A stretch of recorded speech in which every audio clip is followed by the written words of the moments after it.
9, 8, 7, 6, 5, 4, 3, 2, 1, 0.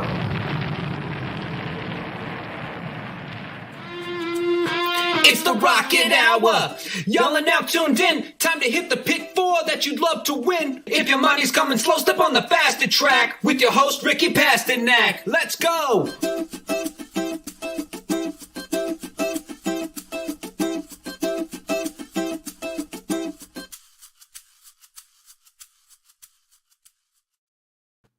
Good morning, everyone, and welcome back to another episode of the Rocket Hour. We actually have a special guest on today that I specifically told not to wear any St. Louis Blues stuff.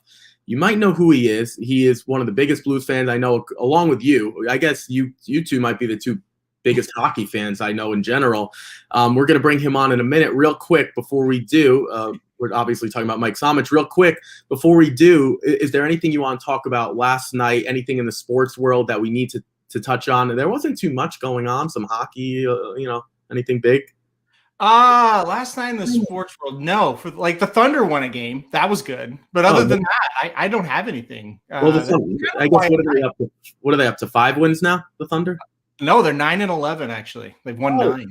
Yeah. Well, I guess Chris Paul didn't make too much of a difference in Oklahoma City. I think he did. I think he really did. Well, whether he did or not, the reason I ask is because I do want to talk about a little hockey, and we're going to bring Mike on right now. You know, Mike, I don't know if you've been paying attention to the St. Louis Blues. They're on fire. Yeah, I mean, I followed directions well. I'm not wearing any St. Louis Blues things, but we got a hat right there in the background, so we got it covered with the logo anyway. Yeah, they're playing great, man. We're 7-2-1. Started to turn a corner a little bit. Played really bad defense in front of Valerie Husso, who's our backup goalie, but that picked up last game. And Jordan Kyrie's on fire. So yeah, pretty happy with the Blues so far. Yeah, you know what? I'm not. It's weird. I like hockey. I definitely get into it when I'm there, but I do know that Jake Allen was gone, and I didn't know how big of a deal that would be personally. Again, I'm not as big of hockey fans as you guys, but I figured it would make a difference. And to be honest, it doesn't really seem like it has, which is nice. Again, I do appreciate. No, in all seriousness, that's a compromise. Having the Blues hat in the background is a compromise. We want to see your face. Here I am. Let's do it. Let's hit some tickets, man. Let's stay hot. So yesterday, I did a little fill in the blank segment with Aaron, and I'm going to run through it with you real quick before we get to today's card. And well, here it is. It's fill in the blank, and there's literally a colon and nothing else. That's what's scrolling. The reason is I don't want anyone to see the topics. I don't know if you got it yesterday. Real quick, we'll run through it again. What did you think of Mike Halterman's article about Oaklawn Park? I actually enjoyed it because honestly, like I think we all can relate to it in some way. We all have tracks that are special to us that we've been to a bunch and we've enjoyed memories from. And it's been tough to not be able to go to those places. So I there's definitely been some situations where you kind of create your own fun places, safe places. I know there's been a couple times we've had streams that have been awesome for me personally, where you get to kind of just experience that track type mentality when you're at home and talk with your friends and your buddies about horses. So it's interesting how you kind of find ways to replace those the on-site trips. But man, like getting back to the track is one of those things that's on the absolute bucket list for me here in 2021. I can't wait until we're able to do it, and hopefully it's sometime soon. Yeah, no, and that's a really good point because, we talked about it yesterday. Mike Halterman, Aaron's father, really kind of just put it really simply that literally a thing like getting a hot dog from the local vendor is something that we used to take for granted and we probably won't anymore. So that's a really good point. We said the same thing yesterday.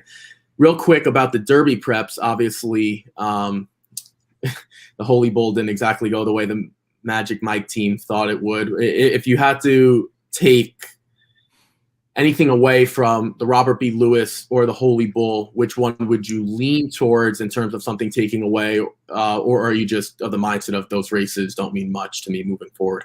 I can't wait to bet against everybody in the Robert B. Lewis. That race, that last quarter of a mile was trash, man. They were like, you shouldn't be stumble bunnying home in graded stakes when you're trying to get on the Derby trail. And all three of those horses, I think they went like, what was it, 27, I think it was, to the last quarter mile. That's really, really slow. So I'm against the Robert B. Lewis horses. It'll be interesting to see kind of who comes back there. As far as the Gulfstream race, I actually wasn't that sad about Prime Factor's effort. It was his first time trying 2 turns, coming off a layoff. Like there's a lot of reasons why that horse doesn't fire as big as you want. He was in perfect position and just got tired. And the 7 horse just flew by him. And I think I'm interested in both those horses coming out of it. And I mentioned on the Magic Mike show, you flip the odds and I get 5-1 now because of this on Prime Factor next time out. I'm betting Prime Factor at 5-1. So it'll be interesting to see where the odds come back. And he's not going anywhere from the Derby Trail. So it'll be interesting to see where he comes back and what odds you're able to get on him next time. So I think that might be a good spot to be able to actually get and win some money with Prime Factor.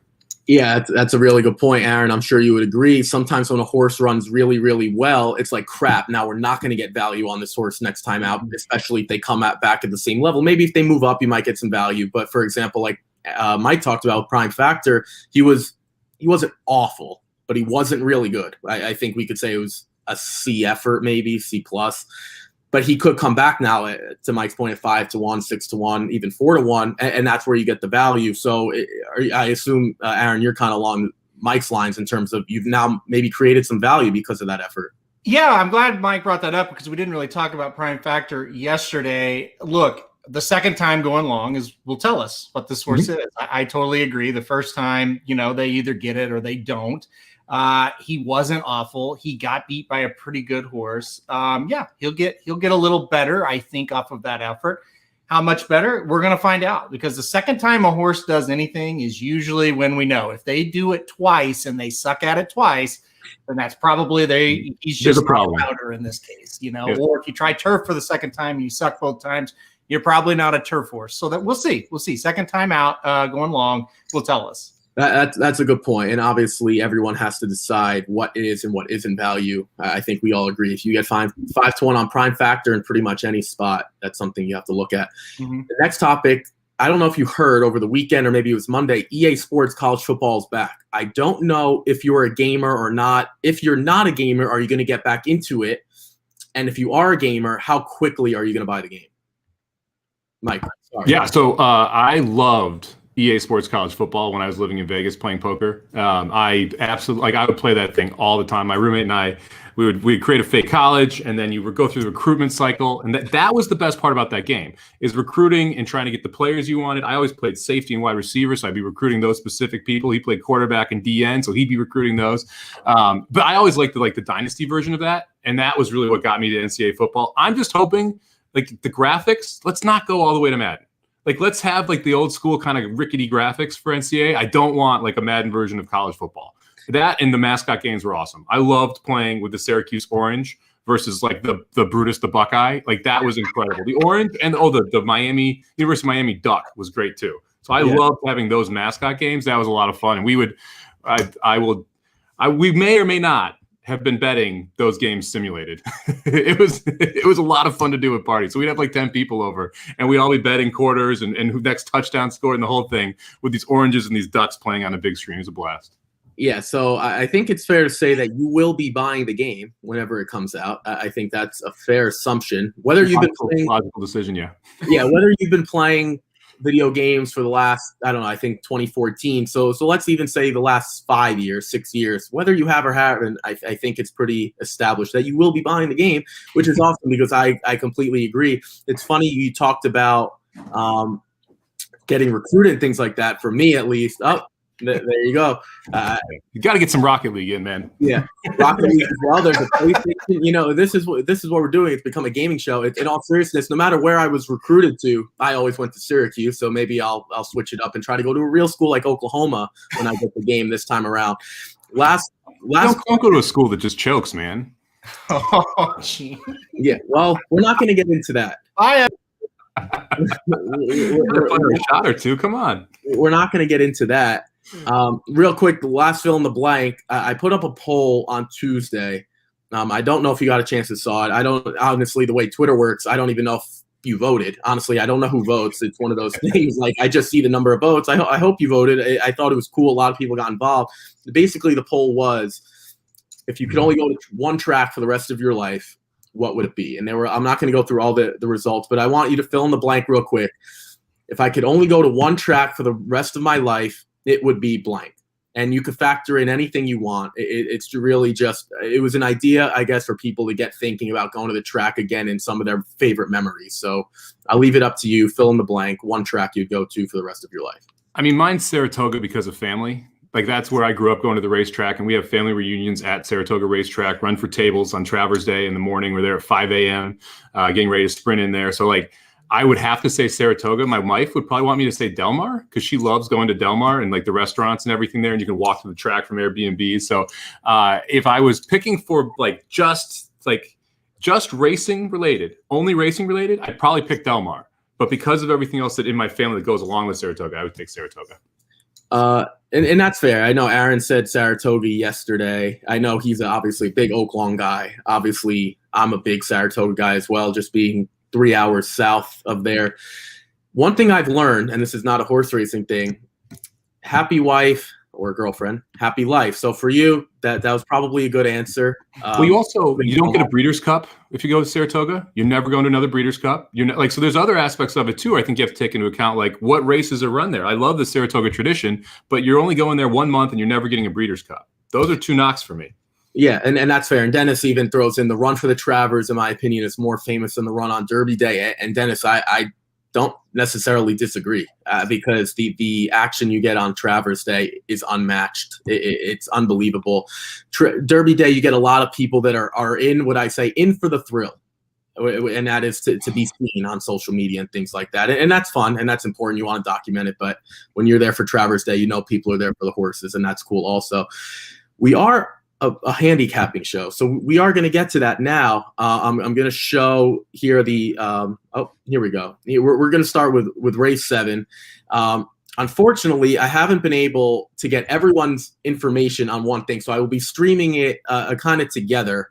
And what I mean by that is I'm going to have to scroll everyone's information at separate times, unfortunately. So we'll start here. I'll introduce race 7. There weren't too many scratches that we can get to those. This is starter allowance for 4-year-olds and upward, going 1 mile on the turf. Aaron, I'll start with you, and then I'll scroll your ticket.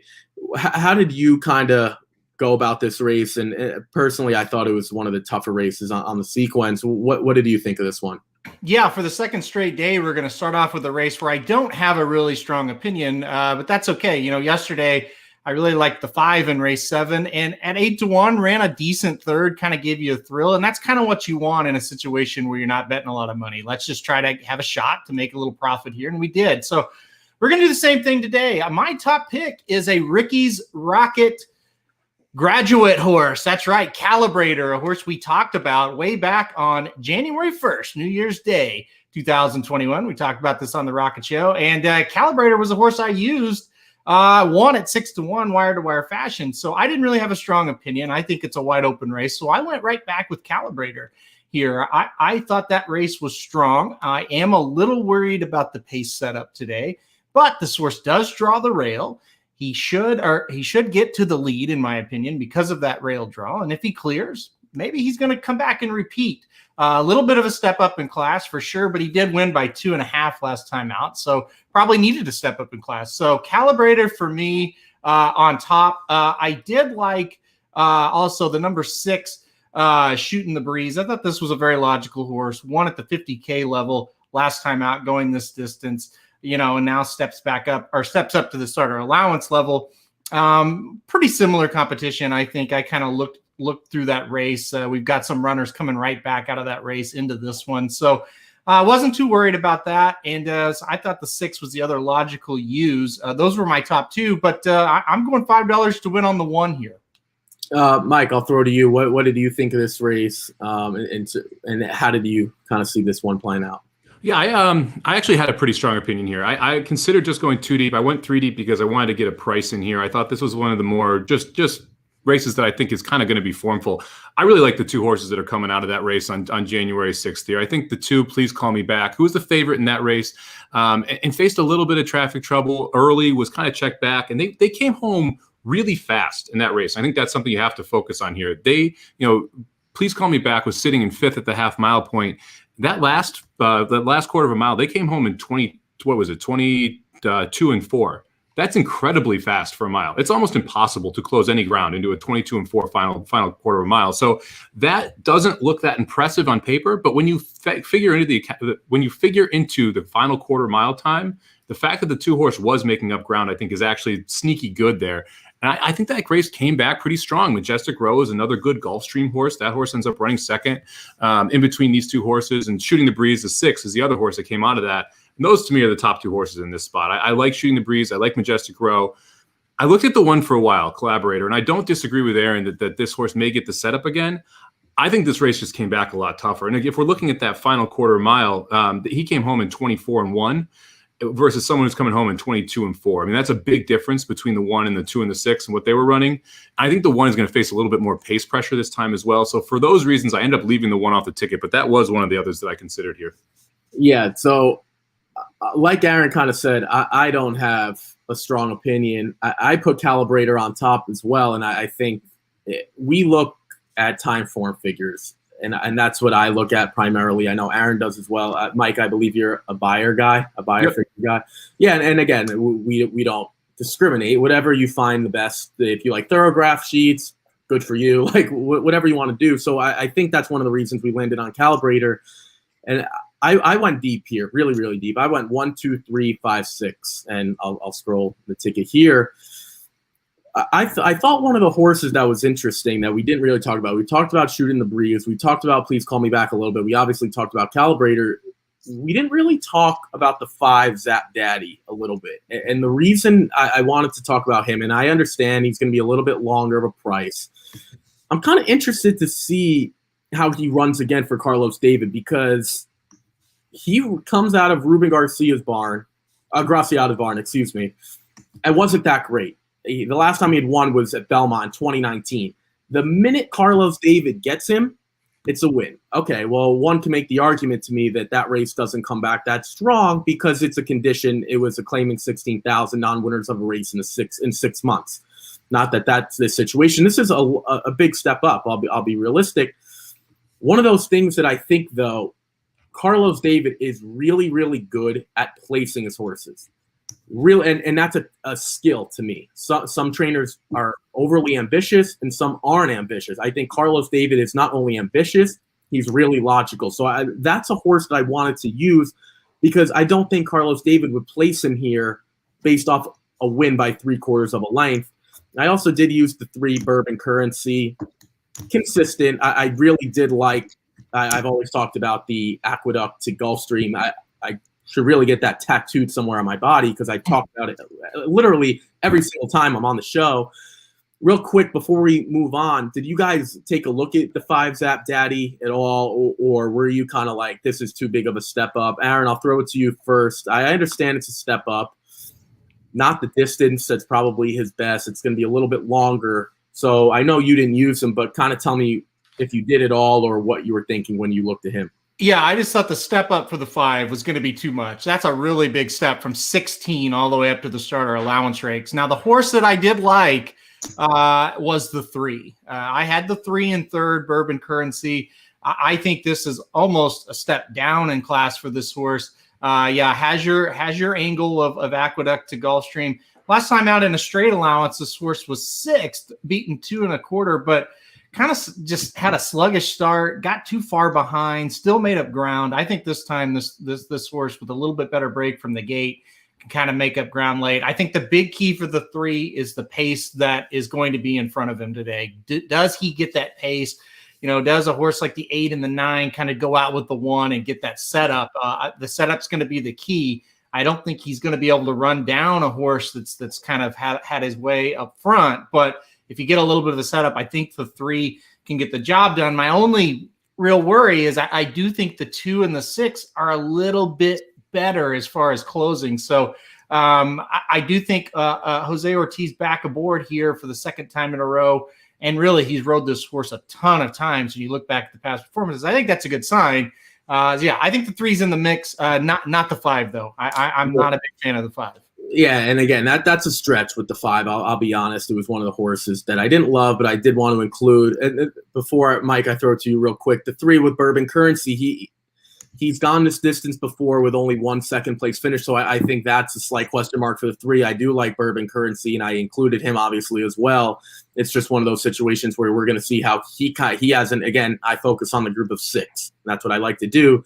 There's only been one race, and that's been 7 furlongs, and that was over a yielding course, so I don't really know how much we're going to take into that. Mike, real quick, did you take a look at the 3 Bourbon Currency at all, or the 5 Zap Daddy, and any final thoughts as we move on to the next one? Yeah, so the 3 I looked at, I have an issue where I think the 3 is just kind of a hanger, to be honest. Horses run second place 8 times in 25 career starts, including 5 times 8 tries at Gulfstream. So if I'm playing an exacta or a trifecta box, I'm using the 3. But if I'm playing a pick 4, I'm not. That's kind of how I got there. The 5, to me, I have concerns because that's a career best buyer if you take out the service life. So he was with Jason Service before everything went down. And so I kind of look back at some of the past performances, and I'm going to drive a line through those. So I can't point to those races and say he's going to be successful doing this because of everything that was going on with the Jason Service barn. So I'm a little concerned that he actually bounces off that effort because it's basically a career best effort last time out for Zap Daddy. The other horse I used was the 7. And I'm surprised neither of you guys want to talk about the 7 a little bit. I mean, we've got Jared's boy, Barrios Hector, aboard, which is a big thing here. This is a second time off a layoff, which was a pretty substantial layoff here. So didn't run. It's a pretty lightly raced 5-year-old. So I think there's room for improvement here. Second time off a long layoff, ran at Delaware in July, didn't come back until December of 2020, late in the 4-year-old season, runs a career best buyer sprinting over Gulfstream and actually beats the 1 Collaborator in that race. Mm-hmm. This horse has had success at 7.5 furlongs. If you look 2 back, was able to stalk close to the pace and win. We're going 7.5 again today. This horse has tactical speed, so it won't be as far back as the 2 and the 6, but has a closing kick. And you're getting a pretty logical progression here. Second off a long layoff, and something kind of clicked with this horse. It took a little bit to break the maiden, but as soon as this horse broke the maiden, it gets right back to the winner's circle. 1 for 1 at the track, 1 for 1 at the distance, and you're getting 12-1 with a jockey who's really capable of pulling off an upset like this. So I think the 7 is worth a flyer on pick 4 tickets. Yeah. So Mike, I know you're in North Carolina. I don't want to. We don't want to do any physical assault. The one's name is Calibrator. No, Calibrator. Yeah. Well, he's going to lose anyway, so I'm not too worried about it. I'll touch on the 7 real quick, Aaron, and then I'll throw it to you. The problem that I see with the 7, and yes, the distance is a massive, massive question mark for me. I don't disagree that if he was to go 6 furlongs or 5 furlongs or whatever, I would like him a lot more. I don't necessarily think that it's a step up in class, though. So I do like that angle. And I think at 12-1, that's a price that I could definitely include. I just kind of look at him and say, there's a difference between closing into, and you guys know this better than anyone, closing into sprints and closing into routes. And I just don't know if he's going to want to make that move. I kind of see him being a little bit more forwardly placed, and I don't think he can outkick some of the better closers in here. So that's kind of why I didn't use him. If he won, would I be shocked? No, I just think there are a few that I like a little bit better. Aaron, I'll throw it to you. Was the distance an issue with you for the 7, or were you kind of just saying that I don't think he's as good? What was your kind of thought process with the 7? It's the classic horse that kind of gets ignored at the windows at Gulfstream in a race like this because you've got so many other connections here that are solid, and then you get to this one, and it's like, yeah, he's got a shot, but it's Barrios and it's Nagel. It's like whatever, but I do think he's got a shot. I'm curious how he runs here because yes, he did run well at 7.5, which is basically a mile, but it was at Delaware. It's so maybe the horses weren't that great there. If I was playing a pick 4, this horse would be on it, though. He would be on the ticket, and it's mostly because I have a single coming up in the next couple of races, and so I could go deep here, and this is the race where I just don't have any opinion at all. So I probably would throw this horse on a ticket. I'm not overly confident, but at the same time, I think there's enough here to say, well, this horse is 12-1. You're probably going to get every bit of 12-1 because there's other horses in here to bet that are attractive. So at 12-1, I do not think this is a bad play. I would rather have this 12-1 than say the 8 or the 9 horse, who I don't have a lot of confidence in, where the 7 I do think could get a little bit of a decent trip here. And we've seen Barrios Hector, as Jared likes to say, pull off upsets pretty much day after day at this track. So I don't hate the 7. Yeah, no, that's fair. And again, I'm not using them. It'll probably come back to bite me, I'm sure. Let's move on. We can go on about that race all day. Let's move on to the 8th race. This is claiming 50,000 through 40,000 for 4-year-olds and upward, going about 7.5 furlongs on the turf. That is 2 turns, and that's going to be really, really quick. Mike, I'll kick it off to you first. There is going to be a big favorite. I think we could all kind of agree on that with the 8 Mo Maverick. Did you go short in this spot, or are you looking for a price to kind of beat him? What was your thought process here as we kick off the 8th? Well, I thought this was the toughest race out of the 4, personally. And I think the 4 is going to be your short price. I think Renaissance Frolic goes off sub 2-1. I'm thinking maybe 7-5, 8-5, somewhere in that range. And I almost didn't use this horse. This race is tough for me because I'm a pace handicapper. So the first thing I do is I look at pace. That's what kind of sets up the rest of the race. And this race specifically has a lot of horses that want to go to the lead. I mean, the 3 goes, the 4 goes, the 5 goes, the 6 goes, the 7 or the 8 goes. And that leaves you with a couple horses in here that aren't very good, but are going to have a pace setup. And so you have to kind of make a decision as a handicapper. How do I want to play this? Do I want to, and right before the show, I actually didn't have the 4 Renaissance Frolic on my ticket. I was going to completely chuck what I believe is going to be the favorite because of the pace setup. I like the 8 quite a bit here because I do think that Mo Maverick is able to sit off the lead. Mo Maverick doesn't necessarily have to be in first to be able to win the race. Specifically looking at some of these sprints, which again, I know we're not turf sprinting here, but if you look at some of these turf sprints, he's able to close. So there is a capability of passing horses, which I think is important when you're looking at horses that generally are forwardly placed, but you need them to be able to sit and pounce to be able to win a race. So I'm going to use the 8. I was really intrigued by the 9 too here. So Identifier is a horse that's only tried the turf twice, but we've seen in some major graded stakes, including the Oaklawn Handicap, the horse has shown the ability to close and has some tactical speed. The turf is the biggest question with this horse, but even that last race where it runs an 83 buyer over the Gulfstream Park turf and isn't really ever a threat, but at least runs pretty well against good horses, leads me to believe that there's something here. And the fact that we're trying the turf again here makes me feel a little bit better about it. We get Alvarado up, who's been one of the hottest jockeys at Gulfstream Park, and we're getting an 8-1 price. I think this is the best closer. And that really is where it came down to me. I think there's going to be 5 horses that want the lead here. And if 5 horses go, then to me, it sets up for a horse like the 9. And so, I kind of defaulted to use both the 1 and the 9 because they're both the two closers. Like the other 5 are all going. So if this thing falls apart, I want the 2 horses that are going to be coming from the back. And then I kind of ate some little chalk and just went 4-8 because I do think they are probably the best horses in the race. But man, like this race, to me, you could hit the all button here. And I considered doing it, but I couldn't single the next race. And so I ended up going 40 here instead of hitting all. Well, I think Mike covered the whole race for us. Sorry about that. No. It's okay because I'm going to come right back and tell you that the 9 sucks. I looked at Identifier. I get the pace was slow in the last race. I do. But I looked at a horse of... First of all, before I go on, they're real quick. The 2 and the 7 are scratched. The 2 is an MTO Cove Blue, and the 7 Belgrano is scratched. I don't think anyone was using the 7 Belgrano. If you were, I don't know what you were doing. Oh, well, there. I don't know what you were doing. I'll There's the other closer. There's the 3 closers, the 1, 7, and the 9. Well, I mean, okay, that's fair. Frank Russo's 0 for 7, but I'm not gonna touch Frank Russo. 1 for 8, baby. Real quick. I do agree that the 4 and the 8 are the 2 class horses here that I think you want, and they probably are the best. The problem that I looked with Identifier, I think he is going to be dead last, and it's going to be a distant. One of the things that I hate about this race, and it's not just this race, and Aaron, I want you to touch on this point because I hate this distance at Gulfstream Park. It's so close into the turn that it doesn't get as quick as we see because of that turn. You see so many horses really try to just establish themselves. And for a horse like the 8 Mo Maverick, I don't know if he's going to be able to go because of where he is. Because, Mike, to your point, the field is shortened by 2. So we're going to have 7. So that definitely helps. But to Mike's point, you said there's a lot of speed. I think they're going to be – I think Jose Ortiz is one of the more patient riders around for sure. He might look at that and say, I think I might try to sit 4th. So I don't know. We talked about this on the show yesterday.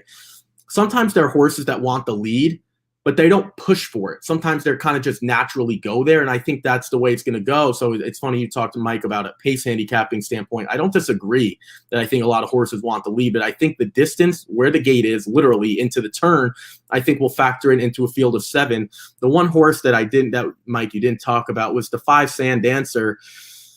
That's the horse that I kind of want back. I hate Tim Hills. I absolutely I like him when he's at Monmouth and like the Mid-Atlantic. I hate when he goes to Gulfstream because I think his horses are good. I'll be honest. Like if Tim was listening to the show, I tell him his horses suck when they go to Gulfstream.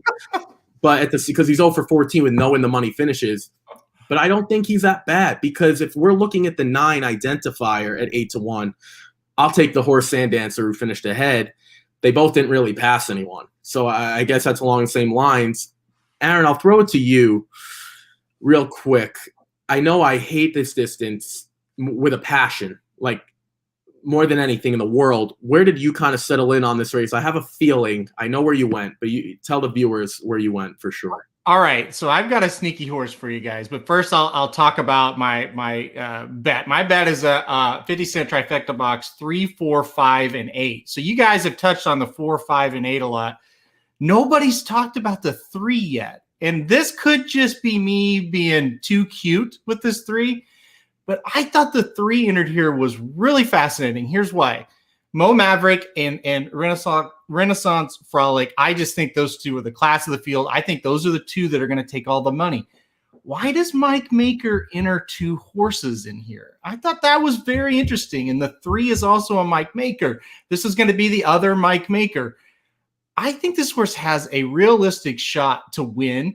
I love that Irad Ortiz Jr. is aboard. I think I definitely subscribe to the fact that the Ortiz brothers work together. So I definitely think the 8 is going to go out and the 3 is going to sit back. And then I think they've got 2 bullets. If the pace isn't very hot, if the 8 gets a good trip, to your point, Ricky, if the 8 doesn't get hung out wide, then the 8 might win this thing. But the 3, I think they're going to say, okay, hey, you sit this 3 back in about the 3, 4, third or fourth spot. Just sit right off me. If I start to fade, I'll get out of your way, and you've got first run at the leaders. You might look at the 3 and say, well, just might not be good enough. Yeah, but, I think this horse has some past performances that say that he is good enough. Look at the race. I know this is going back a little ways, but look at the race at Kentucky Downs going 7 furlongs. This horse won. And Mike, you know this as good as anybody. 7 furlongs at Kentucky Downs plays more like a mile. I mean, you add distance because it's uphill at spots and especially on the stretch. So I really think this 3 is very sneaky. And I kind of centered the fact that I'm going to play a try on the 3 winning the race and going off at like 6-1. I don't think the 3 is going off at 7-2. I think that horse is not going to take a lot of money. I think 6-1 winner here with the 3. I really liked them.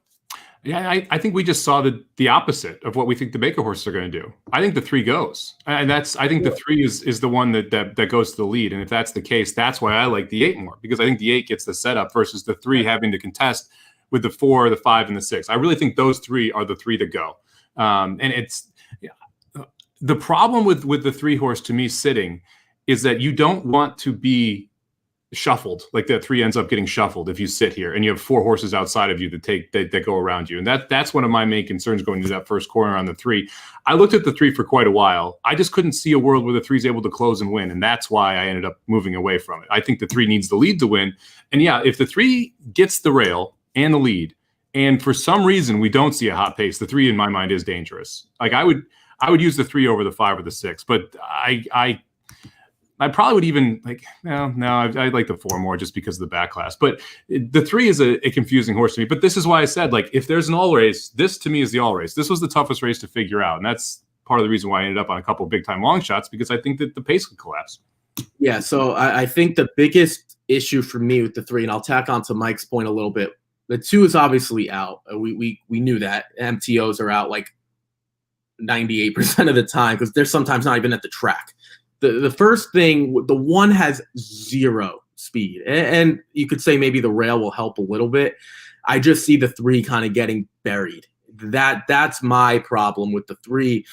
But to counteract my point, because of where the gate is and the way the outside horses or towards the outside might have some speed, that could set up really, really nicely for the 3. I didn't know where the 3 was going to really be. He was confusing to me, kind of like Mike's point. I didn't really know what to do with him. I didn't feel great about him, and I don't feel horrible about him. I will push back, Aaron, on your point. I don't see this horse getting 6-1, 5-1. Mike Maker, Irad Ortiz, I don't see it. That's just my opinion. I hope I'm wrong for your case, because at that price, I definitely would have considered. I personally don't see it the way Irad's been riding. And unfortunately, we're going to have to talk about him in the last race yesterday. It's just one of those things. This was a tough race, Mike. I completely agree. If you wanted to hit the all button, I think it's personally a weak move. I hate to do it because you're giving up handicapping wise, but unless you took out the 1, because I think the 1 is an absolute loser.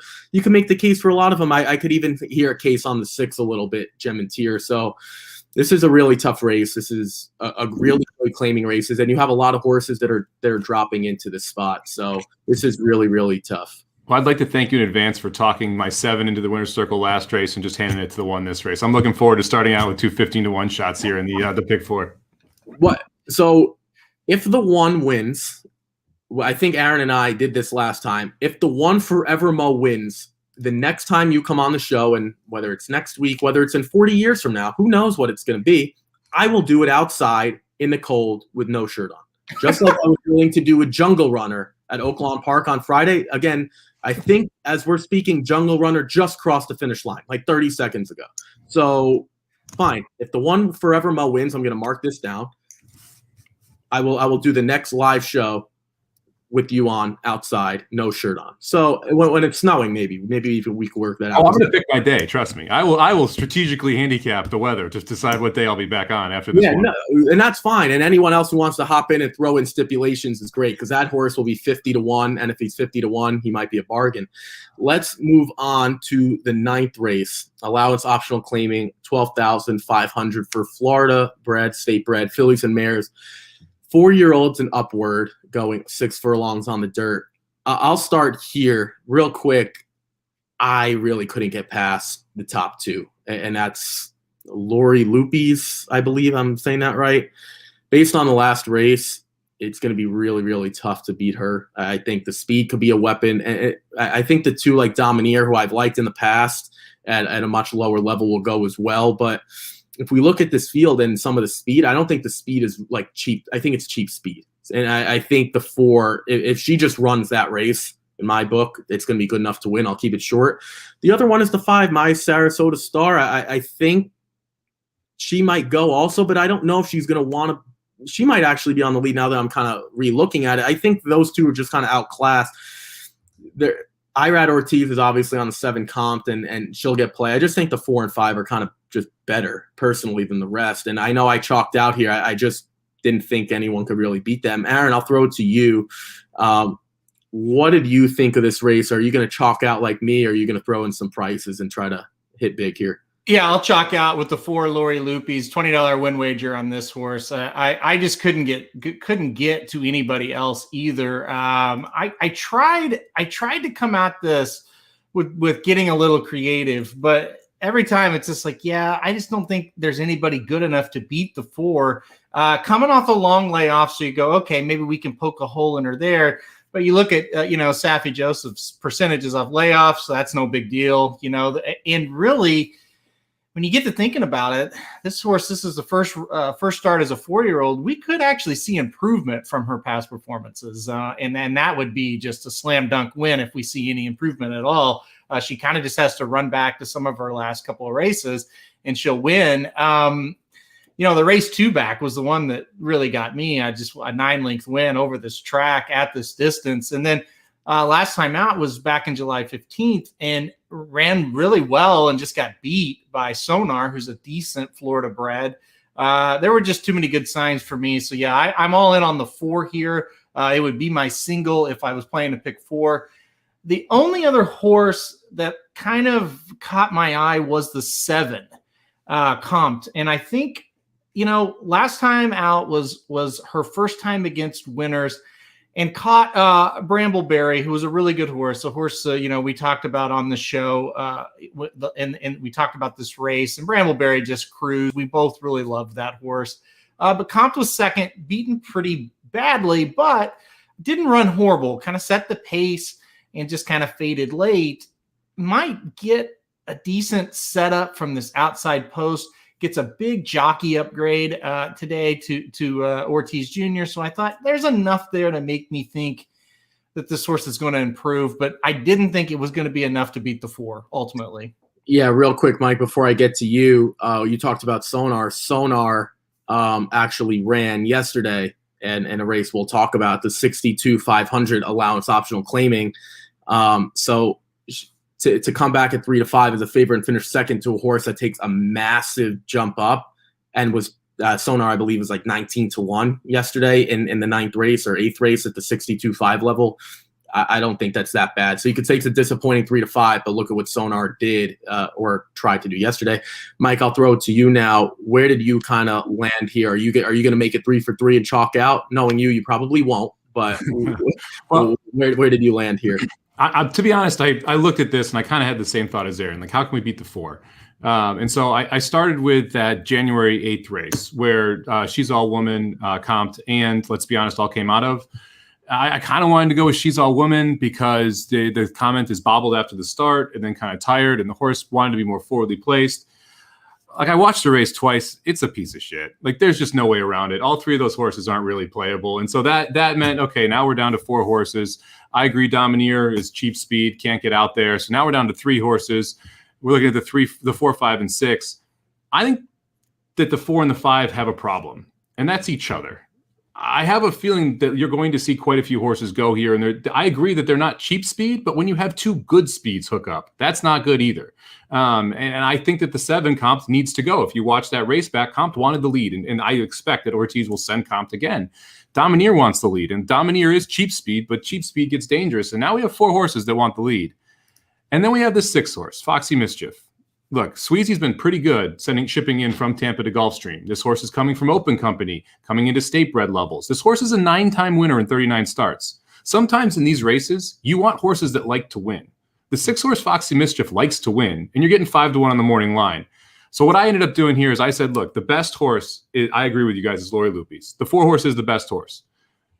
But I also get the 6 horse with a nice pace setup who likes to win at 5-1. So I end up going too deep and covering myself a little bit. I'm going to go 4-6. And I think the 6 is sneaky at 5-1. I think it's going to get overlooked. And it's the older horse. It's not improving, but there's a lot of back class that wins this race. And the horse has won 9 out of 39 tries. I think the 6 is awfully dangerous here. Yeah, I don't disagree. And I don't think Aaron would also. If she got to the winner's circle, I wouldn't be surprised. One of the things that I looked at, Mike, you talked about pace handicapping. If I'm looking at this race, I think the 5's going to go, and I think the 7's going to go, and we could include the 2, but I don't think anyone is full-hearted on the 2. I kind of looked at the 4, and Aaron, tell me if you agree, disagree, want to tack on. I think the 4, the instructions from Safi Joseph to Emi Sail, just sit off a little bit, because she's shown the ability to do that. And once she takes the lead, she doesn't look back, except for last time out when she lost to Sonar. And I've already made the point that Sonar is just a better horse than Lori Lupi's. But in the races that she drew off and won, she consistently got better, except the race on February 5th that she was just in hand at that point. So that's why that lead decreased. Would you be surprised to see the 4 kind of sit off a little bit, maybe a length or 2, not 4 or 5 lengths, but maybe in that next pack, just kind of seeing how the race develops? I think that may be the critical factor of how easy this is going to be for her, because if she does show a little maturity, again, first race as a 4-year-old, so she does kind of have the chance to say, okay, maybe she's matured as a racehorse a little bit. You see this sometimes when they make that jump from 3 to 4. If she shows that maturity and she's able to kind of sit off, and I'm not meaning sit off by a half length, but you're still running as hard as you can, trying to press and fighting the jockey. I'm saying sit off a length, sit behind speed.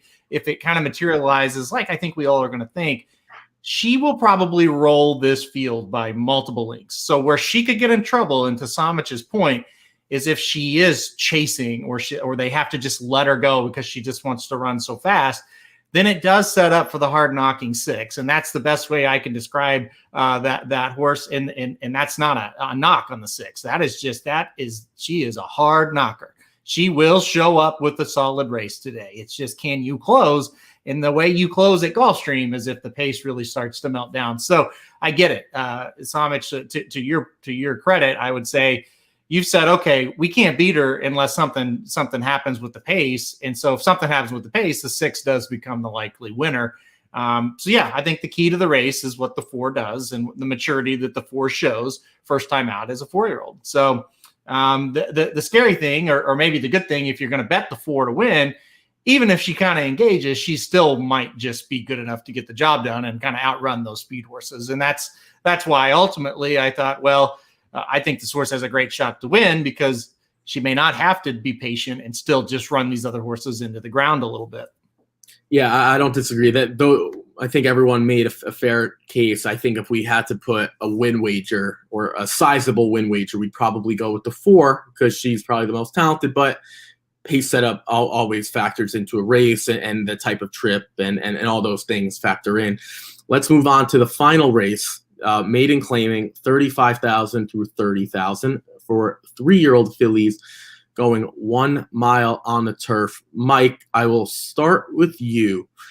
These are your types of races, and that's why I wanted to start there. I will admit these maiden claimers actually look like they have some potential. We've seen maiden claimers where, look, I'd like to go out for a joyride on one of them.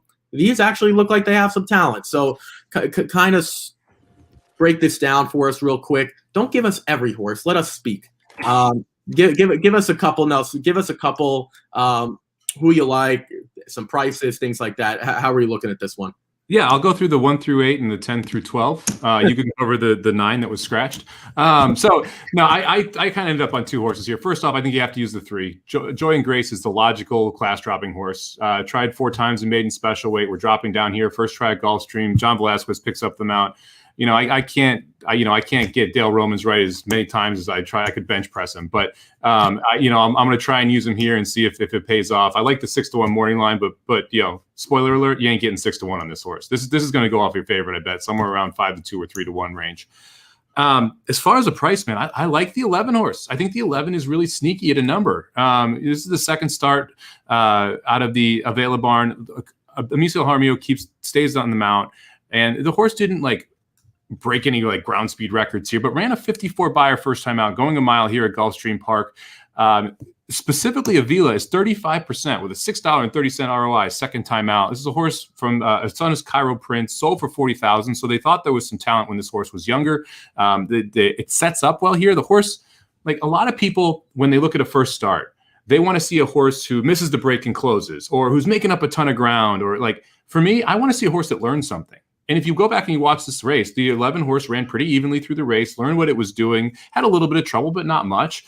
But I think can take a big step forward. And if you look at the comparable buyers in this field, a 54 Beyer first time out is right in line with a lot of these horses. I mean, people are going to play horses like the 10 horse, whose career best is 62, but is running the mid 50s 4 times. So I would much rather take the upside of a second start for a barn that does that very well, for Jaramillo, who's a very good jockey or has been riding well here at Gulfstream Park, and get a 15-1 price on it. So I'm going to start with the 3 and the 11. Those are my top 2 picks in this spot. And I think this is a good spot to go price hunting. Aaron, how did you kind of see this one? I'll touch on both of your points when you guys finish up. Aaron, what did you think here? Well, I think in the past you would hear me say this is a perfect trifecta box race, and it is. But I analyzed this and I thought, yeah, it's a great race to play a try. Yeah, it's probably going to pay a lot, but my likelihood of hitting the trifecta in this race is very small. And it's not because I suck or anything like that. It's because anybody's chances of hitting the try in this race are very small. So I'll start with that. And that's why I went with a $5 win wager here. I thought I don't have a strong opinion, but I do like a few horses. But I like a price on top. So I went $5 to win on number 1. She's an earth mover. I love the name, by the way. Listen, this horse is going to have to improve off of her race last time out, but I think there's a chance that she could. Last time out, first time on the turf, a $25,000 maiden claimer. The horse set the pace, faded late, but still got third, only beaten a length. It wasn't bad. Now we move up to the 35K levels. So yeah, it is a move up, but Jose Ortiz stays aboard. I like that. He was aboard last time. So I kind of think second time turf, I'm projecting improvement. And I think Samich kind of made the point. When you get in these kind of races, you're looking for a horse that you can project improvement from. And the one for me is kind of that way. And we kind of touched on Prime Factor. Second time going long, we think Prime Factor, might improve. Well, here we are again, second time turf. I kind of think the one's going to improve a little bit. 8-1 on the morning line. I'm not sure that we're going to get that. Might get bet a little bit because of Ortiz, but I still think we're going to get some value there. So I went right to the one and did the $5 win wager. I agree with Mike on the 3. I think that horse just makes a ton of sense as a class dropper. I also looked at the 4 because if I like the 1, the 4 makes sense as well. Coming out of the same race, and the 4 finished second and beat She's an Earth Mover. But the thing I didn't really like was 6-5 in that race and didn't get the job done. But again, it's the same kind of thing. Ortiz is coming back on the 1. Here's Luis Saez hopping right back on the 4 for the second straight time. So those were kind of the top 3 that I looked at here. 1 point on Dale Roman's hilarious line there by Samich. I'm with you, Samich. I never can get him right. And if he has 2 in the race and I try to get sneaky, I always pick the wrong one. I'm looking at you. I mean, yeah, exactly right. I'm mind boggled when his horses are going to run. So that's why he's a bit scary all the time. But anyway, yeah, 1, 3, 4 is how I saw the top 3. So I agree with I'll touch on a few points. The 1, if you like the 1, you do like the 4. But I'm going to push back and say if you like the 4, you don't have to like the 1. And that's the camp that I'm in. I like the 4. I don't love the 1. I think the 4 has kind of established herself at this level or at the 25,000 level. It's pretty much the same thing. I think Luis Saez is going to get aggressive again. And we've seen time and time again, these races tend to be merry-go-round races a lot. And if the 4 can get to the lead and try to slow it down, sure, she can win. And I guess the 1 was forwardly placed last time, obviously had the lead. I don't like how she finished up. I don't think going 47-4 is a reason to lose. I was a little disappointed in that. But to Aaron's point, there could be second improvement on the turf. That's a fair and logical point as well. So if you do like the 1, you have to like the 4. Completely agree there.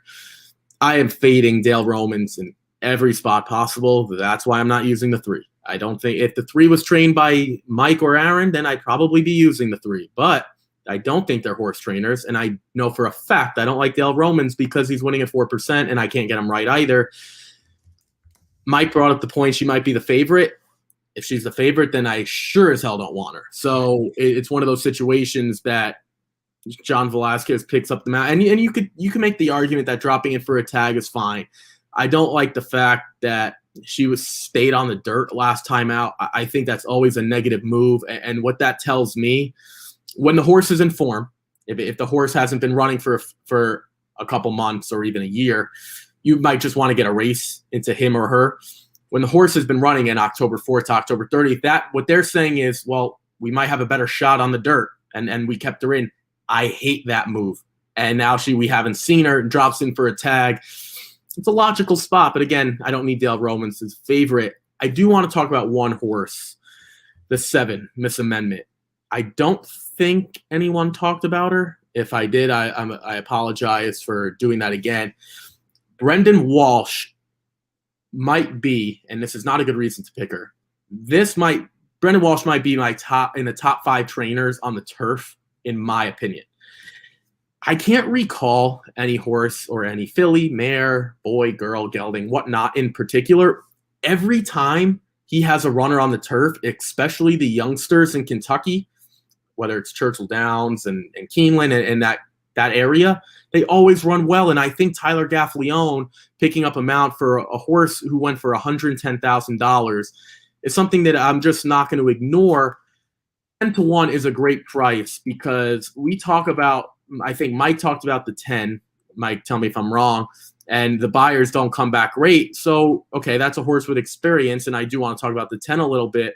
But when Tyler Gaffleone gets aboard for Brendan Walsh, they're winning at 19% with 77 mounts in the last year, and a lot of those have probably come in Kentucky, I would guess. I don't know off the top of my head. It's one of those situations where, I don't know. I'm going to take the 7. Did anyone like the 7 at all in the spot at a price? Yeah, I mean, I went 5 deep here, and I used both the 4 and the 7. I agree with your point that you don't have to love the 1. If you went back and watched that race, Grace Charlotte got claimed out of that race and was 3-1. It was impressive winning. The 4 horse just got beat that day more than anything else, and that's kind of why I ended up using time sensitive and not using the 1 horse. I think Aaron could easily get a flyer here and win this race on the 1. Don't get me wrong. I don't dislike the 8-1 price. I think you're gonna get every dollar of that too. I think that might even tick up a little bit in this spot. And the horse, the main speed is the 10 outside of the 1, and the 10's gonna have to cross over quite a few horses pretty quick to be able to be competitive. And so the 1 with Jose could end up walking, and that could be a problem for me because I'm not going to use it. The one thing you didn't mention about misamendment in the 7, I really like that 3 furlong work. I mean, if you look at what Walsh did, there's 2 longer works on the turf around the dogs that aren't that impressive, but then we fire 3 furlongs out of the gate right before going to the gate for the first time. That to me is usually a sign of a trainer that's putting speed into a horse, that wants the horse to be forwardly placed and has some thought of the horse being successful. 10-1, Tyler Gaffleone. I think the ROI is like $4.36 for first-time starters with Walsh.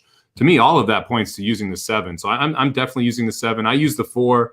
The other one I ended up using here was a 6, Short Circuit. This is Barbosa and Zayas have been hot in these type of races. I think that the pace sets up fairly well here for the 6 horse. And that last race, when you watch it back, I mean, it just kind of got shuffled early and got lost and was 12th out of 12 horses, and then kind of made a little bit of a middle move and then flew at the end to finish 5th, missing by a length. I think with a better trip, you're going to see a different style of the horse on the 6. I'm hoping we sit mid-pack versus all the way back. And if we're able to do that, I think the 6 is dangerous at a price too. So I'm going to include a couple 10-1 shots, a 15-1 shot, just see if we can get a price home here in the final leg. Mike, real quick, I know you have to go in a few minutes, so before Aaron and I will stay on just to finish up and recap. If you want to read us your pick 4 ticket and maybe a race that you're looking into or a horse you're really excited about, something to wrap us up on your end. Pick 4 wise, I'm going to play a 50-cent ticket. I'm going to go 2, 6, 7 with 1, 4, 8, 9 with 4, 6 with 3, 4, 6, 7, 11. It's $60 for 50 cents. I'm excited about that second race in the sequence and trying to get the 9 home. I think the 9, where I know that you guys aren't a big fan of them, I think the 9 sets up well from a pace perspective. I like the 8 price. This is a great sequence to play tournaments. If you've not tried tournaments, this is a really fun sequence for it because you have prices in every single leg that you can take a swing with that are logical. And it's one of those situations where, like, I think we all agree that the 4 horse is the most likely winner in the 3rd leg. But man, the 6 is a better tournament horse than the 4 horse, because it will separate you, and a lot of people like that 4 is just not going to pay that much. So it's a really fun sequence for tournaments too. And this is last time I was on here, I played a $24 ticket for 50 cents that hit. I was more confident in that $24 ticket than I am in this $60 ticket. That's how much tougher I think this sequence is versus what I felt at that last sequence.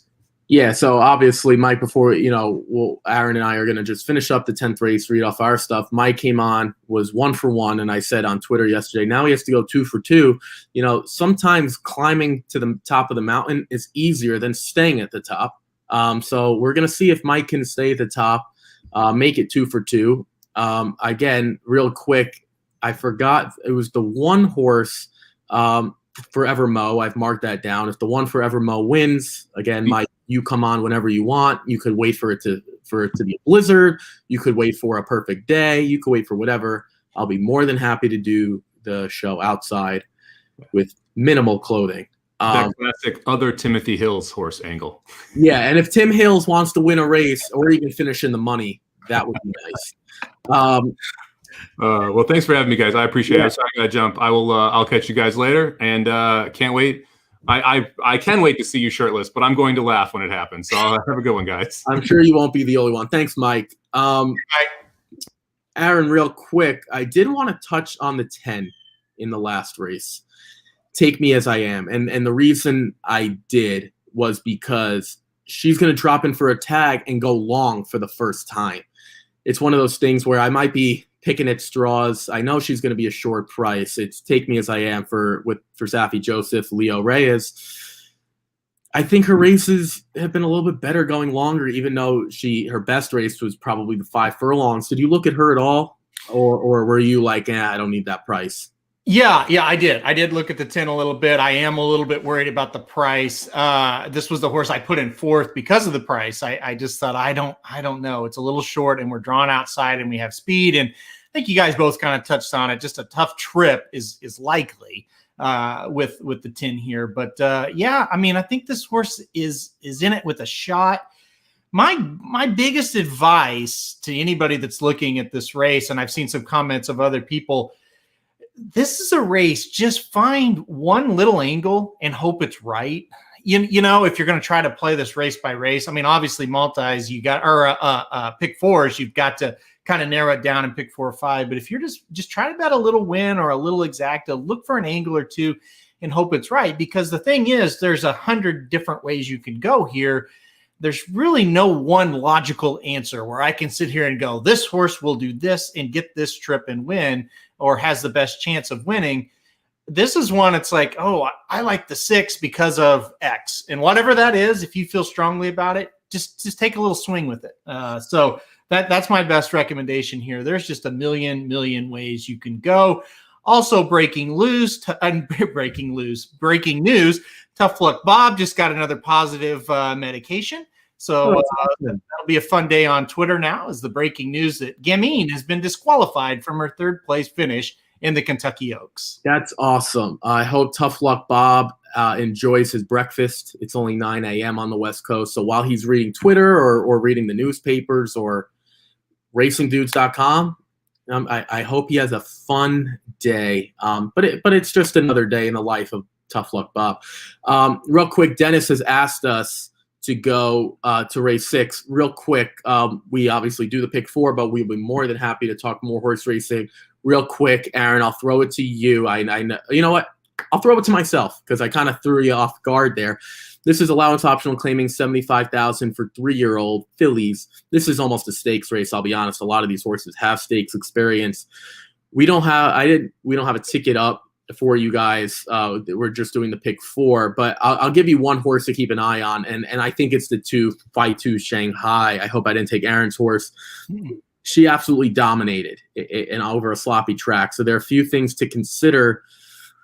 One, what is the layoff for her going to look like? When you have layoffs with older horses, it's a lot easier to kind of map that out. With younger fillies or boys, colts, whatever, you just don't know. Aaron, I'll throw it to you now. I thought this was a really, really tough race. I don't remember my pick 5 ticket off the top of my head that I played on the Rockets. I know I used it too, obviously. I probably went deep because this is a tough race. What did you think, real quick? Yeah, this is a very confusing race. It's a short field, and I think there's a lot of different ways you can go. I played the number 3. But by the way, I do like the 2. I agree on that. I went with the number 3 Shop Girl on top. Drops out of a pretty tough stakes race last time out. Got beat by Competitive Speed, who I think is a pretty nice horse. I also think Shop Girl will be forwardly placed. I don't see a ton of other speed. My biggest thing is the 2 and the 3 might end up hurting each other, Ricky. So I'm a little worried about our top 2 picks. But it could also be a situation where they're just kind of a little better than the rest of this group. And I really think the 2 and the 3 are 2 to really lean on here. But I think Shop Girl gets it done for Christophe Clement and Luis Saez. And man, it just makes my day that Tough Luck Bob got another positive, because I can get drunk tonight on Blinkers Off and make fun of him the whole show. I'm so excited for Blinkers Off. I was dreading Blinkers Off until this news, Ricky. I'm so freaking pumped. Well, I'm happy to know. Well, I shouldn't say I'm happy to know. I'm sure Jared's happy to know, if he's listening, that you were dreading it. But everyone tune into that. I'm sure they'll have a nice segment on that. Real quick, we have to recap yesterday. We'll go through it really, really quick because the sequence was chalky until the last race. Dennis, we try to help here. So we have no problem going back. Not going to go through every race, but we have no problem touching on that. This was race 7 yesterday that I have up on the screen. Real quick, Codrington just kind of took over. Nine Muse Treasure was good. I actually ran a little bit better than I thought. Little Heat, the 4, I thought would go to the lead. Kind of did that. Is there anything you want to touch on other than Codrington kind of just being better? Yeah, we talked about how this race was just horrid and we hated it. And Codrington, the favorite, wins. And we kind of touched on he could win. He's definitely one you need to play on tickets, but it's just not one you really want to bet or get excited about betting from my standpoint. I picked Blossom Bow and, didn't run horrible, just couldn't get the job done. Wasn't good enough. But I watched this race and said, I don't really care about it one way or the other. I'm glad you survived this one. Yeah, real quick, Jay Will, do I like Sky Proposal in the 6th race? No, I think she's trending the wrong way, and the horses 1 through 3, 1, 2, and 3 are just a little bit better. Real quick, let's move on to the 8th race again. I'll let you go. This was your top pick. I told you might get a short price with our Adios jersey. Yeah, you were right. I thought we could get 7-5. We got 3-5, but it is a winner, and so that's good. Yeah, look at you up there going, you idiot. Yeah, it's the horse won, and the horse won pretty easily, and there really wasn't. I mean, when the horse wasn't on the lead, maybe you're anxious for a minute, but she looked much the best pretty much the whole way around there, right? I was never nervous, and if you're going to bet a 3-5, you don't want it to be close, and it wasn't. So she did what she's supposed to do. And, we'll see how she moves forward, where she shows up again, and that'll determine whether we want to play her or not. Ricky, you're not going to add anything? No, I'm not. I think Aaron pretty much covered it. This was the race that we kind of thought was the most interesting. Mm-hmm. Race 9, you posed a question, if it's not now for Lake Avenue, when is it going to be? And I guess she answered with the time is now. This was a nice little field. I shouldn't say little. This was a nice field. We talked about Sonar yesterday, who kind of stepped up, I thought, going off at 19-1. She wasn't bad. Where do you take Lake Avenue now? If she were to step into a non-graded stakes event, what would you do with her? Would you fade her? Would you use this momentum and buy into her? Or would you just have to see what the spot is? Dude, I don't know. I can't get this horse right. I can't figure her out. I really thought she might just kind of be done. And I thought this was a fantastic performance. When you think about how we talked about this field and how, this is a really good field, she won by 4.5, and she looked damn good doing it. And she really didn't break that well at the start either, So I thought this was fantastic. I would take her in a stakes next time out. And that's maybe I will lose, but I thought this was a fantastic effort. I was super, super impressed. I really circled this performance and said, you know what, this horse, maybe we're finally going to see that potential now as a 4-year-old. And Bill Mott, very good trainer. Maybe he's got this horse figured out. What did you think? I loved her. So my problem with her is, I don't know if you remember, Bill Mott has done really, really well at this meet. And I have a feeling that she ran well because Mott's barn has done well. So one of the examples, I always go back to last summer at Saratoga, Orlando Noda, even more. He's a nice barn. The Noda brothers do well. I'm sure they make some good money. Their barn was on fire. And if you had a 10,000 claimer that was in a stakes race, you had to use that horse because that's the way that barn was going. I have a feeling with Bill Mott, it might just be that type of thing where if Bill Mott's barn, say they progress and they show up at Belmont in April, right? Or wherever, their spring meet, and Bill Mott's barn's not going as well, I would fade her. I think this is one of those situations where Mott's barn is hot. Junior Alvarado is one of the hottest jockeys in Florida.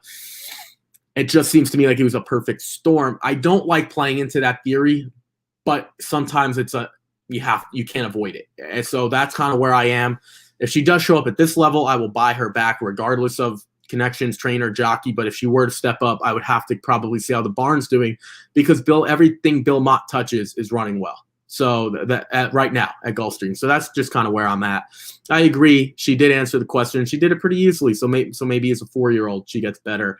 I think we agree enough with the 7 for long races. Just she's a tap it, go a little bit longer. The last race. Oh God, I was dreading talking about this all morning. You warned me. You warned me. I didn't listen. So, Anthony Granitz, I'm sorry. I will be the first one to admit. Not only did I not know who you were, so I apologize for that. I also apologize that I didn't use you at 5.5 to 1. Great call by Aaron. His sweatshirt says he ain't hitting them.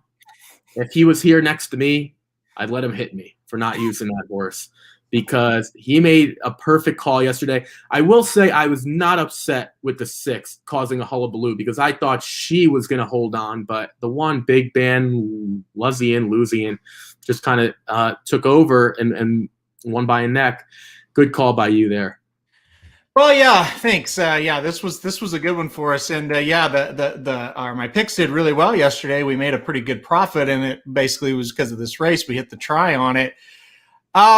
Look, I really think this one may even be better going forward because this was not the ideal setup for this horse at all. Did not get out of the gate well at all. Dennis is saying the horse hit the gate, so didn't get out to a great start. Kind of had those first timer type of problems that you see with horses a lot of times where they just have issues. They just don't run all that well. They're green. But this horse really came running late.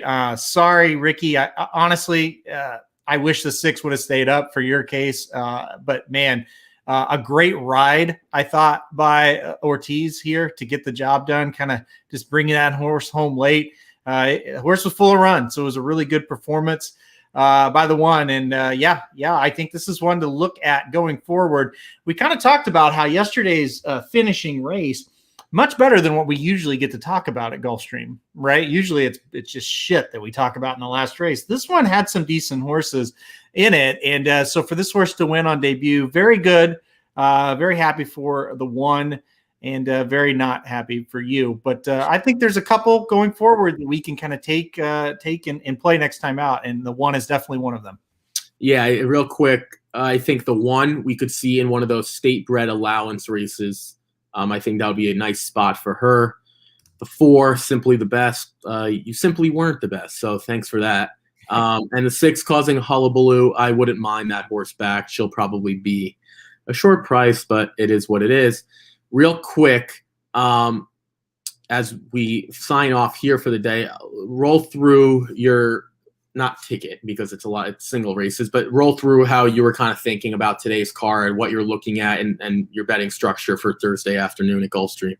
Oh man, I almost forgot about this. Yeah, so in the 7th race today, we're going to go $5 to win on the one. Just kind of, I have no opinion, just kind of going to try to take a flyer. Race 8, 50-cent trifecta box, 3, 4, 5, and 8 for me. Really hoping that 3 runs well. That's kind of the key to that, cashing a decent ticket there. In race 9, $20 to win on the 4. Just think she's pretty unbeatable in that spot. And I almost think the 4 is going to improve off of her past performances. And if that happens, it's lights out for everybody in that field. And then race 10, I said this is a perfect trifecta box race, but I don't think I'm going to hit it if I play it. I think it's impossible. So I just went $5 to win on the 1, who's 8 to 1 on the morning line. I hope we get that. And I hope this horse just gets the trip. Jose Ortiz, 2nd time out on the turf. Come on, 1, get home for us. Let's cash all 4 of these fuckers today, Ricky. Come on, I'm in a great mood, man. Bob Baffert in trouble again, baby. Great mood. I know that just brightened up your day. It's funny because as we look at Aaron, it's like manufactured light. And he's in a darker room. Yeah, that's what we're hoping for. Get some of that natural sunlight in there, so we could see. For me, I'm literally looking at. There's no sun. It's better for me. It's natural sunlight, so maybe things will get better because it's not snowing again. I was 1 race away from hitting. Dennis goes, did you see the harsh fine? Ooh, let me look it up. So he's going to look it up. I'm going to give you my ticket here, and I'm going to give you a few horses. I'll give off the ticket real quick. 1, 2, 3, 5, 6 in race 7 with 4, 5, 8.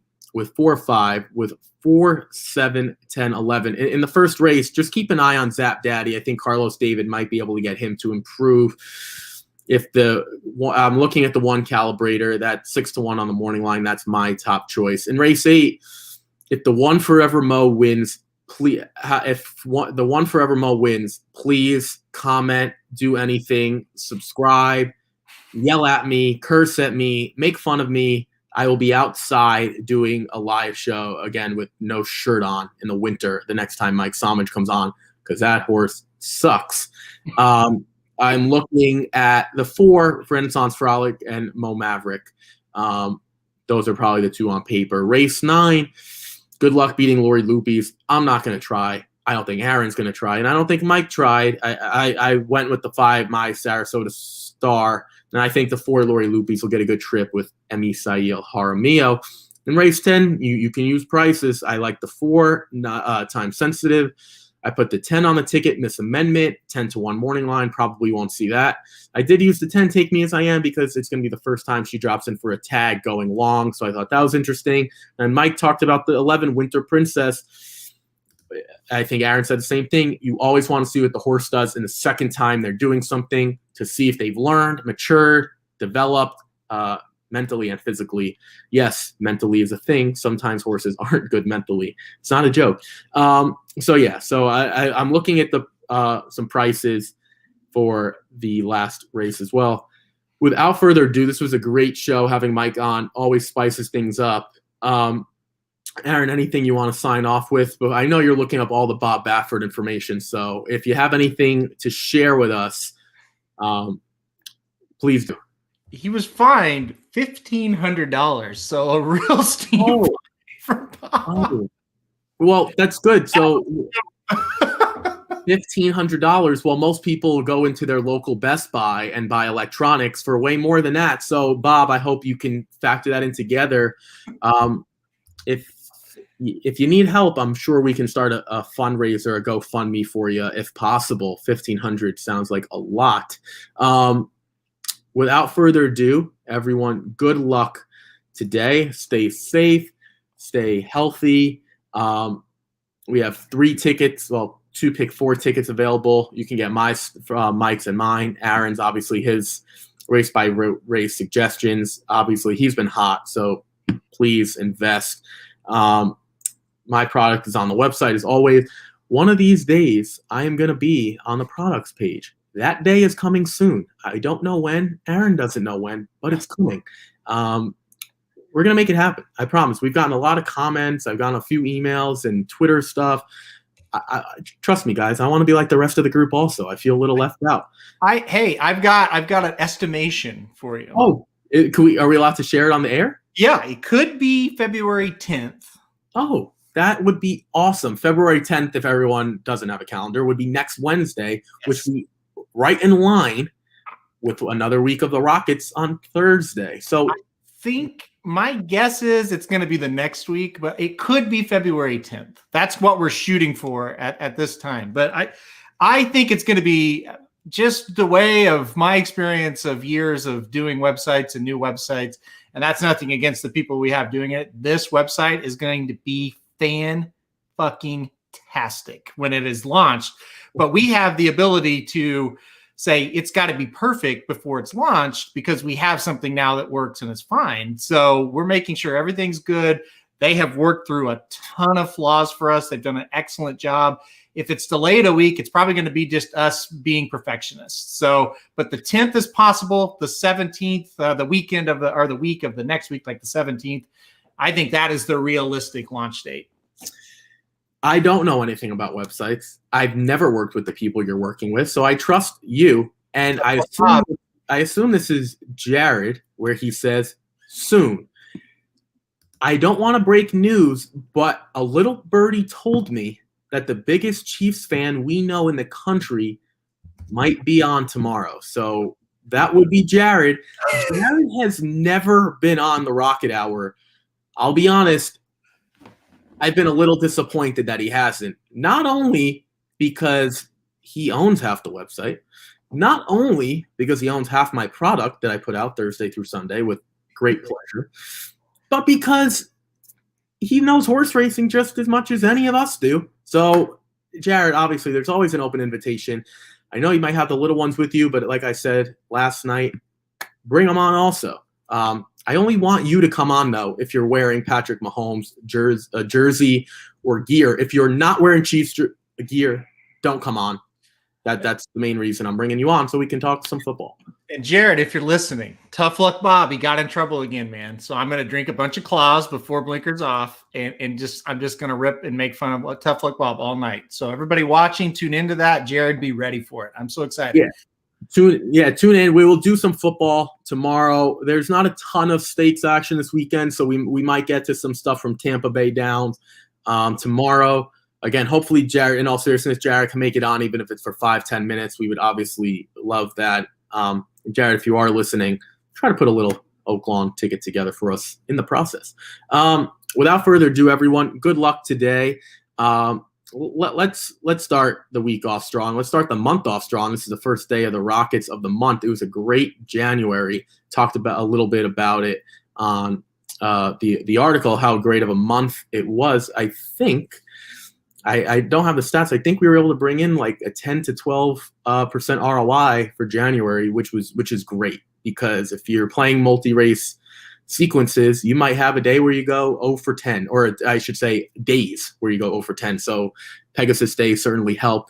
Obviously, you can get Aaron's picks as well for every track. If you want to bet Turf Paradise, it's there. If you want to bet, no, Canterbury's not running. If you want to bet anything, Turfway Park, it's there. He goes, the show deserves winners, and I'll provide those. Yeah, you got to come on first, buddy. You can't give out winners if you're not on the show. Without further ado, everyone. What'd you say? I said, yeah, buddy. Yeah, you got to come on. I mean, we don't doubt your abilities, but, you don't want to be the man behind the screen, as they say. We want you on. He said, hurry up so I can start the replay. Good luck, everyone. Thank you for this. We do our hopefully you learned something today, and moving forward, good luck, everyone. We will see you guys tomorrow. Oaklawn Park is on deck. Football is on deck. Maybe some Tampa Bay Downs as well is on deck. We will see you guys tomorrow at 11 a.m. Take care, everyone.